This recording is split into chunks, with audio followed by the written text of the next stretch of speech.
নমস্কাৰ, মই গণেশ দত্ত। এই আমি বিশেষ বস্তু এটা আপোনালোকক দেখুৱাব বিচাৰিছোঁ যে এক্সৰে বুলি ক'লে এটা ডাঙৰ ঘৰৰ কথা আমাৰ চিন্তা আহে, ডাঙৰ ডাঙৰ মেচিনৰ কথা চিন্তা আহে। কিন্তু ভাৰত চৰকাৰে বৰ্তমান এনেধৰণৰ মেচিন উলিয়াইছে এক্সৰেৰ কাৰণে। এইটো হেণ্ডেল এক্সৰে মেচিন। আমি বাইক এখনতে এই মেচিনৰ যোগাৰখিনি লৈ গাঁৱে গাঁৱে গৈ এক্সৰে কৰিব পাৰিম। আৰু এক্সৰে ৰিপৰ্টৰ কাৰণে বহুত হাহাকাৰ হয়, কিন্তু ইয়াতে কোনো হাহাকাৰ নহয়। আমাৰ ইয়াতে এআইৰ জৰিয়তে ৰিপৰ্ট হ'ব। স্বাস্থ্যখনত এই আমূল পৰিৱৰ্তন হৈছে।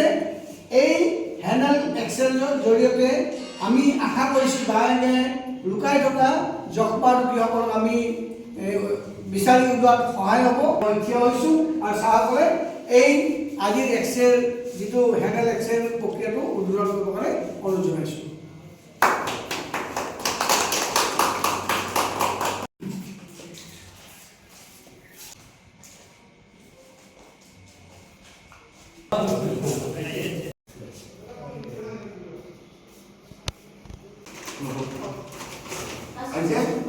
$20 সেকেন্ড।